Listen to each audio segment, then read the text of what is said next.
अध्याय 2 सांख्ययोग गीतेचा सार। संजय उवाच। संजय म्हणाला, करुणेने भारावलेल्या मन खचलेला आणि अश्रूंनी नेत्र भरून आलेला अर्जुनाला पाहून मधुसूदन श्रीकृष्ण पुढील प्रमाणे म्हणाले। श्री भगवान उवाच।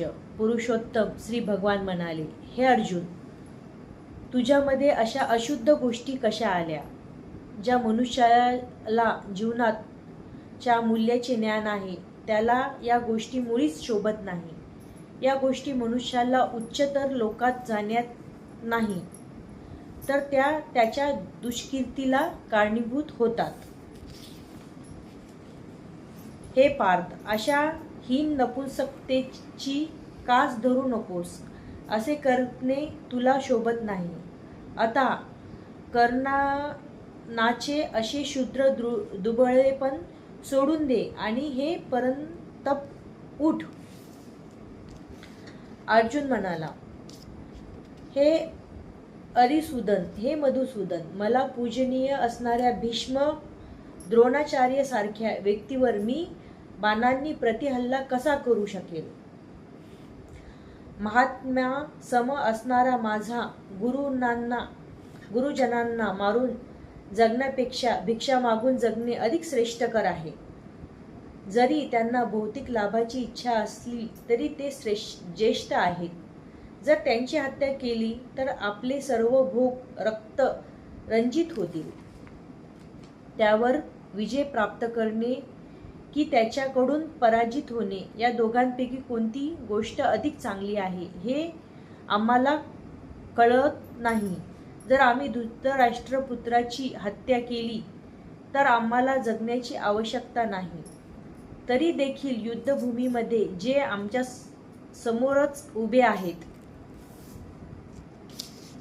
माझ्या दुर्बलतेमुळे मी माझ्या कर्तव्याबद्दल गोंधळून गेलो आहे आणि माझ्या मनशांती नष्ट झाली आहे। अशा स्थितीत माझ्यासाठी निश्चितपणे सर्वात श्रेष्ठकर काय आहे याबद्दल मी तुम्हाला विचारित आहे। मी तुमचा शिष्य आहे आणि तुम्हाला शरण आलो आहे। कृपा करून मला उपदेश करा। ज्या योग्य माझ्या इंद्रियांना शुष्क पाडणाऱ्या शोकाला नाहीसे करता येईल अशा उपायाच मला दिसत नाही। स्वर्गातील देवासारखे सार्वभौमत्व असलेले, वैभवशाली आणि प्रतिस्पर्धी नसलेले राज्य प्राप्त करून सुद्धा मला या शोकाचे निराकरण करता येणार नाही। ज्या काळी मी, तू आणि हे सर्व राज्य अस्तित्वात नव्हते अशा काळ कधीही नव्हता आणि भविष्य काळात आपण अस्तित्वविहीन होणार असेही नाही। हे पुरुषश्रेष्ठ अर्जुना, जो मनुष्य सुख आणि दुःख यांनी विचलित होत नाही आणि दोन्ही अवस्थेमध्ये स्थिर असतो तो मोक्षप्राप्तीसाठी निश्चितपणे योग्य। ज्याप्रमाणे देहाधारी आत्मा अविरतपणे या देहात बालपणापासून तारुण्यात आणि तारुण्यापासून म्हातारपणात जात असतो, त्याचप्रमाणे मृत्यूनंतर जीवात्मा दुसऱ्या देहामध्ये प्रवेश करतो। अशा स्थिर तरांमुळे धीर मनुष्य गोंधळून जात नाही। हे कोणते या तात्पुरती उत्पन्न होणारी आणि कालांतराने विनाश पावणारी जे सुखदुःखे आहे ती हिवाळी व उन्हाळी यांच्या येण्या जाण्याप्रमाणे आहे। हे भरतवंशजा, ती सुखदुःखे इंद्रियांना होणाऱ्या जाणीवेपासून निर्माण होतात आणि मनुष्याने ती क्षुब्ध न होता सहन करण्यास शिकले पाहिजेत। हे पुरुषश्रेष्ठ अर्जुना, जो मनुष्य सुख आणि दुःख यांनी विचलित होत नाही आणि दोन्ही अवस्थेमध्ये स्थिर असतो तो मोक्षप्राप्तीसाठी निश्चितपणे योग्य आहे। जे तत्वदर्शी पुरुष आहे आणि त्यांनी असा निष्कर्ष काढला आहे की जे अत्यंत भौतिक शरीर आहे ते चिरकाल टिकू शकत नाही आणि जे सत्य जीवात्मा आहे ते कधीच बदलत नाही। या दोन्हींचा स्वरूपाचा अभ्यास करून तत्वदर्शीय पुरुषांनी असा निष्कर्ष काढला आहे, जे संपूर्ण शरीर व्यापून आहे हे अविनाशी आहे असे तू जाण. तो अविनाशी आत्म्याचा कोणीही नाश करू शकत नाही. अविनाशी, अमर्यादा आणि शाश्वत जीवात्म्याच्या शरीराचा निश्चितपणे अंत होणार आहे. म्हणून हे भरतवंशजा, तू युद्ध कर. ज्याला वाटले की जीवात्मा हा मारणारा आहे किंवा तो मारला जातो, तो अज्ञानात आहे. कारण जीवात्मा मारित नाही किंवा मारलाही जात नाही. कोणत्याही काळी आत्म्यासाठी जन्मही नाही आणि मृत्यूही नाही. त्याचा जन्म झाला होता असेही नाही, त्याचा जन्म होतो असेही नाही, आणि ज्याचा जन्म होणार आहे असेही नाही. तो अजन्मा, सनातन, नित्य अस्तित्वात असणारा आणि पुरातन आहे. शरीराचा नाश झाला तरी त्याचा नाश होत नाही. हे पार्थ, जो व्यक्ती जाणतो की आत्मा हा अविनाशी, शाश्वत, अजन्म आणि अवयवी आहे, तो कोणाला कसा मारेल आणि कोणाला कसा मारेल.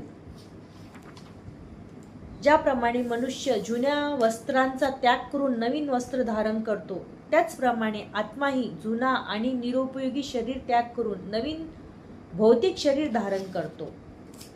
या आत्म्याचे कोणत्याही शस्त्राद्वारे तुकडे करता येत नाही. अग्नीद्वारे त्याला जाळता येत नाही, पाण्याद्वारे त्याला भिजवता येत नाही, तसेच वाऱ्याने त्याला सुकविताही येत नाही. हा आत्मा अविद्राव्य व न तुटणारा आहे आणि त्याला सुकविणे किंवा जाणे शक्य नाही. हा नेहमी टिकणारा, सर्वव्यापी, अपरिवर्तनीय, निश्चल आणि नित्य सारखाच राहणारा आहे. हा आत्मा अदृश्य, कल्पनातीत आणि अपरिवर्तनीय आहे असे म्हणले जाते.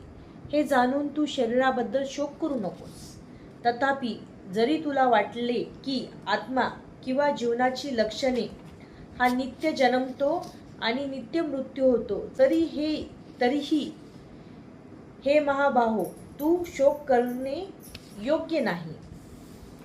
जो जन्माला आहे त्याचा मृत्यू निश्चित आहे आणि जो मृत्यू झाला आहे त्याचा जन्म निश्चित आहे.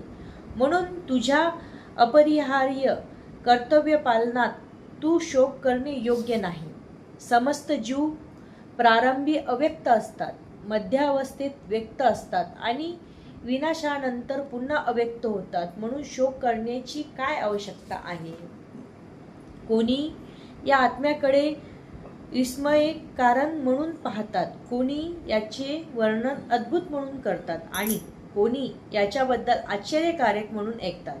परंतु दुसरे असे आहे की जे त्याच्याबद्दल ऐकल्यावरही त्याला मुळीच जाणू शकत नाही.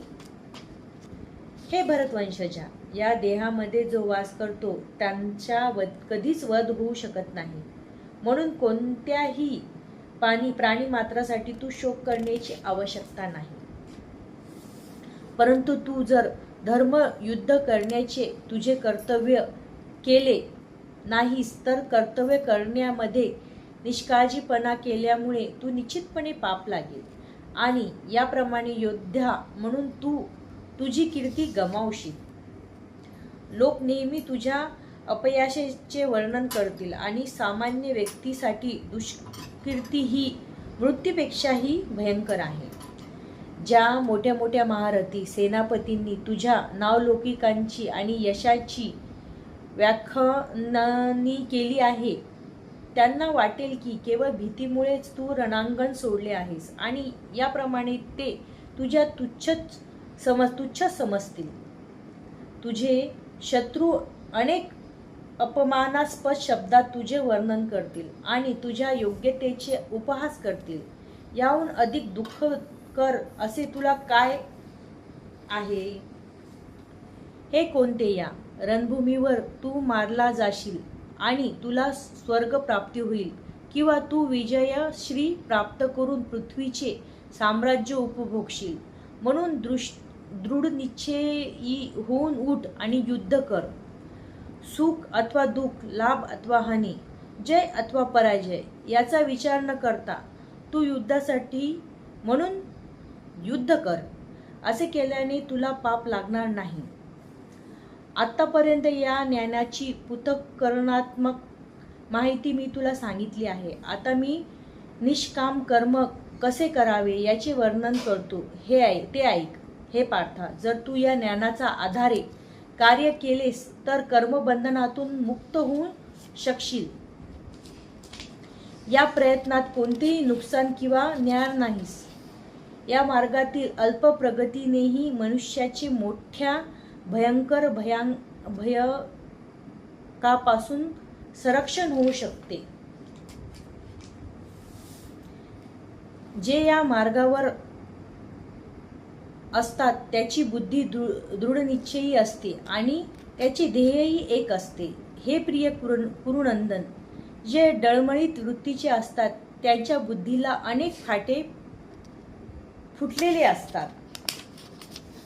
अल्पज्ञ लोक वेदामधील अलंकारिक शब्दावर अत्यंत आसक्त असतात, कारण त्यात स्वप्नाग्र उन्नत होण्याकरिता निरनिराळे सकाम कर्मे, त्यापासून मिळणाऱ्या चांगला जन्म, शक्ती इत्यादी मान्यता देण्यात आली आहे. ऐश्वर्यशाली जीवन आणि इंद्रिय तृप्तीची इच्छा असल्यामुळे ते म्हणतात की याहून अधिक महत्त्वपूर्ण असे काहीही नाही. जे लोक इंद्रिय तृप्ती आणि भौतिक ऐश्वर्यात अत्यंत आसक्त झालेले आहे आणि या गोष्टीमुळे जे मोहग्रस्त झालेले आहे, त्यांच्या मनामध्ये भगवंताच्या भक्तिपूर्ण सेवेचा दृढ निश्चय होऊ शकत नाही. वेद प्रामुख्याने भौतिक प्रकृतीच्या 3 गुणांचे विवेचन करतात. हे अर्जुन, या 3 गुणाच्या पलीकडे स्थित हो, सर्व द्वंद्वातून मुक्त हो आणि लाभ व रक्षण याच्या काळजीतून मुक्त होऊन आत्मपरायण हो. लहान विहिरीद्वारे होऊन शकणारे सर्व कार्य मोठ्या जलाशयाकडून त्वरित होऊ शकतात. त्याप्रमाणे त्याला वेदामागचा हेतू माहीत आहे. त्या ज्ञानी मनुष्याला वेदाशी संबंधित असलेले सर्व कार्य सहजपणे प्राप्त होतात. तुझे नियम कर्म करण्याचा तुझ्या अधिकार आहे, पण कर्मफलावर तुझा अधिकार नाही. तुझ्या कर्मफलात तू कारणीभूत आहेस असे कधीही समजू नकोस. तसेच तुझे कर्तव्य न करण्यामध्येही तू आसक्त होऊ शकतोस. हे अर्जुना, यश आणि अपयशाबद्दल संपूर्ण आसक्तीचा त्याग करून समभावाने तुझे कर्म कर. अशा समभावाला योग्य असे मानले जाते. भक्तिपूर्वक सेवेमध्ये संलग्न झालेले मनुष्य या जन्मात सुद्धा चांगला आणि वाईट कर्मापासून मुक्त होता. म्हणून युक्त होण्याचा प्रयत्न कर, कारण योग हेच सर्व कर्मातील कौशल्य आहे. याप्रमाणे भगवंताच्या परिपूर्ण सेवेमध्ये संलग्न होऊन महान ऋषीमुनी अथवा भक्तगण भौतिक जगातील कर्मफलातून मुक्त होतात. अशा रीतीने ते जन्ममृत्यूच्या चक्रातून मुक्त होतात आणि सर्व दुःखाच्या पलीकडील स्थानाही भगवत धामाची प्राप्ती करतात. जेव्हा तुझी बुद्धी या मोहरूपी घनदाट अरण्याच्या पार होईल, तेव्हा तू जे सर्व ऐकले आहेस आणि जे सर्व ऐकावयाचे आहे त्या सर्वांबद्दल उदासीन होशील. जेव्हा तुझे मन वेदांच्या डोलदार अलंकारांभाषेत विचलित होणार नाही आणि जेव्हा ते आत्म व साक्षात्कारामध्ये समाधिस्थ होतील, तेव्हा तुला दिव्य भावनेची प्राप्ती होईल. अर्जुन म्हणाला, हे कृष्ण, ज्याची भावना अशी समाधिस्थ झाली आहे त्याची लक्षणे काय आहे? तो कसा आणि कोणत्या भाषेत बोलतो? तो बसतो कसा आणि चालतो कसा? श्री भगवान म्हणाले, हे पार्था, मानसिक तर्कवितर्कामुळे उत्पन्न झालेली इंद्रिय तृप्तीचा सर्व प्रकारच्या इच्छांचा मनुष्य जेव्हा त्याग करतो आणि ज्याप्रमाणे त्याचे शुद्ध झालेले मन जेव्हा केवळ आत्मा मध्ये संतुष्ट होते तेव्हा तो स्थितप्रज्ञ अर्थात विशुद्ध दिव्यावस्थेत स्थित झाला आहे असे मानले जाते. जो त्रिविध तापांनीही मनामध्ये विचलित होत नाही किंवा सुखामध्ये हर्षोल्लासित होत नाही आणि जो आसक्ती, भय आणि क्रोध यापासून मुक्त झाला आहे त्याला स्थिर मन झालेले मुनी असे म्हणले जाते. ज्याप्रमाणे कासव आपले अवयव आपल्या कवच या भौतिक जगतात जो कोणी शुभ आणि अशुभ गोष्टीचा प्राप्तीपासून प्रभावित होत नाही आणि जो अशा प्राप्त शुभाशुभ गोष्टींची स्तुती अथवा निंदाही करीत नाही तो पूर्ण ज्ञानामध्ये दृढपणे स्थिर झालेला असतो. ज्याप्रमाणे कासव आपले अवयव आपल्या कवचात आवरून घेते त्याचप्रमाणे जो आपल्या इंद्रियांना इंद्रिया विषयापासून आवरून घेतो तो पूर्ण चेतनेमध्ये दृढपणे स्थिर होतो. देहधारी जीवात्मा जरी इंद्रिय भोगापासून निवृत्त झाला तरी त्याची इंद्रिया विषयाबद्दलची गोडी राहतेच, परंतु उच्चतर रसाचा अनुभव घेऊन अशी कार्य थांबविल्यास तो चैतन्यमय मध्ये स्थिर होतो. इंद्रिये इतकी प्रबल आणि उच्च खल आहे की हे अर्जुना, इंद्रियांना ताब्यात ठेवण्याचा प्रयत्न करणाऱ्या विवेक पुरुषांच्या मनाला सुद्धा ती बळजबरीने ओढून नेतात. जो इंद्रियांना पूर्णपणे वश करून त्याचे संयम मन करतो आणि आपली भावना माझ्यामध्ये दृढपणे स्थिर करतो त्याला स्थिर बुद्धियुक्त मनुष्य असे म्हणले जाते. इंद्रियाविषयाचे चिंतन करीत असताना मनुष्यांनी ज्या विषयाच्या ठिकाणी आसक्ती वाढत जाते आणि अशा आसक्तीपासून काम उत्पन्न होतो अशा कामापासून क्रोधाचा उत्पन्न होतो.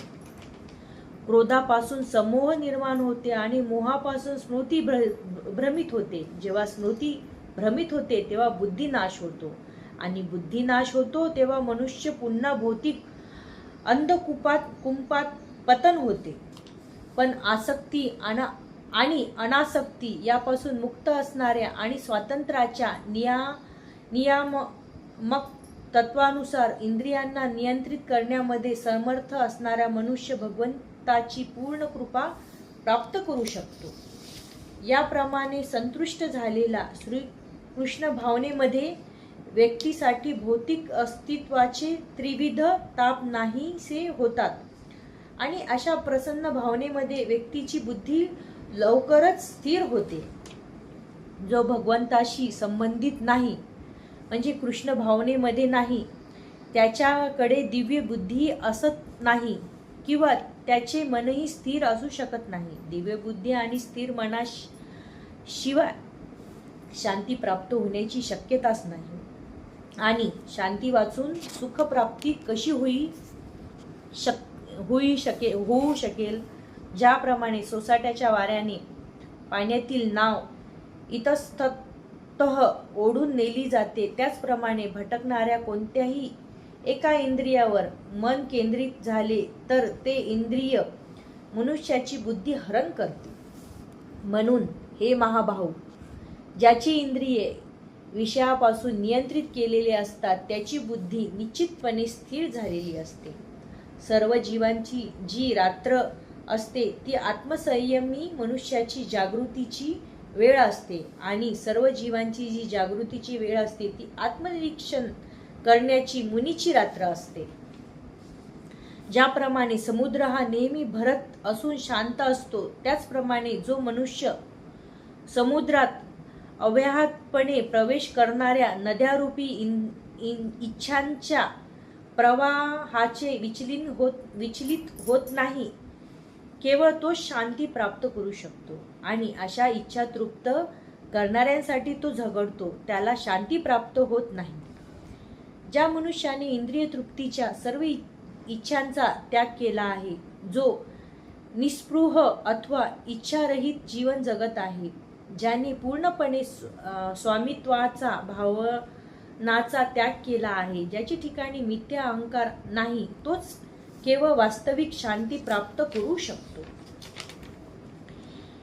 ऐशा आध्यात्मिक आणि दिव्य जीवनाचा हाच मार्ग आहे आणि याची प्राप्ती झाल्यावर मनुष्य मोहित होत नाही. मृत्यूचा शेवटचा क्षणीही जर एखादा याप्रमाणे स्थिर असेल तर तो भगवत धामात प्रवेश करू शकतो.